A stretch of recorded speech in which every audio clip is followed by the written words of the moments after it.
Make some motherfucking noise for Angie Cross!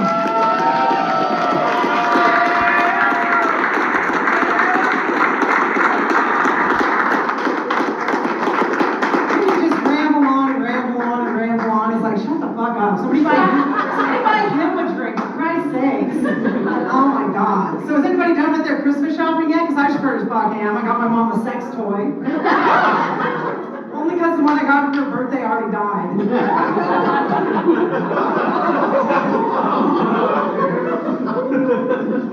And honestly, it's the nicest way to tell somebody to go fuck themselves.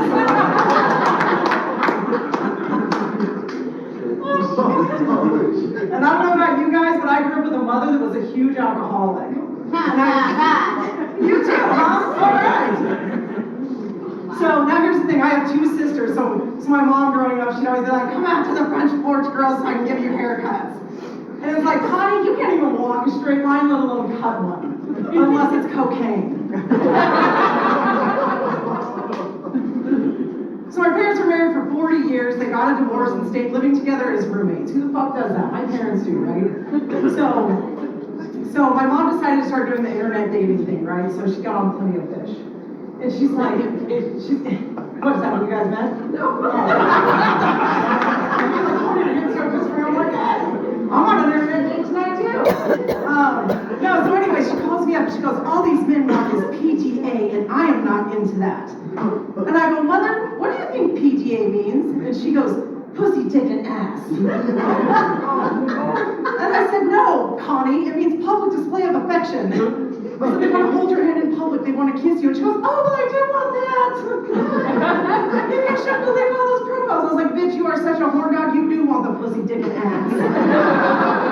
Because there's no secrets in our family. She calls us up, she goes, I just want to fuck someone that's not your dad.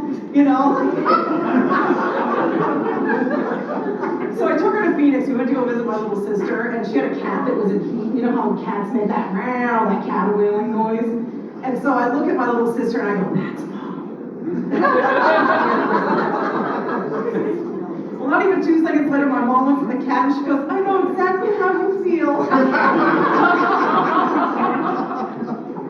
So I called her on her birthday, you know, when she'd gotten 6 to her or whatever. And I was like, hey, happy birthday, did you get your gift? She's like, yeah. And I go, what are you doing today? And she goes, the 3 M's. And I go, oh yeah, what are the 3 M's? And she goes, music, marijuana, and masturbation. I'm like, get it, Connie. So I talked to my older sister, she goes, that explains why I called her at 2 in the afternoon, she didn't answer her fucking phone.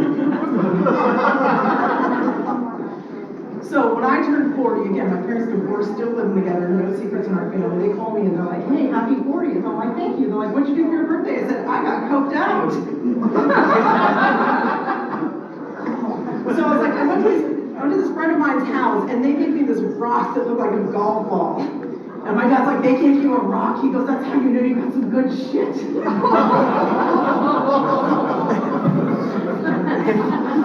And I said, yeah, Dad, it was some good shit. And he goes, well, now you know what to get me for Christmas.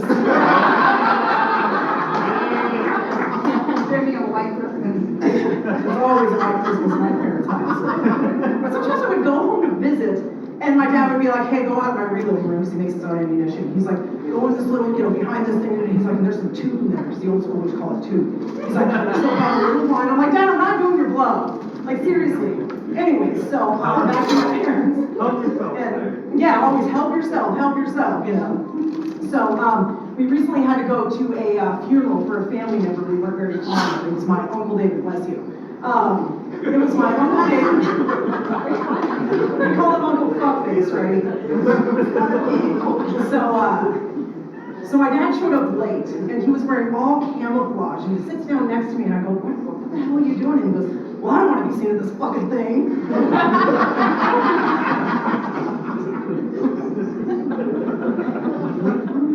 So then, one day he and I were sitting there, and we're smoking a joint, and he goes, you know, Angela, he goes, you're my most accomplished child. I should have hit your sisters. Oh, come on, that's funny. We both fucking laughed at that. So, a few years ago, my older sister faked her own death. So here we are planning her funeral, and we find out she's still alive.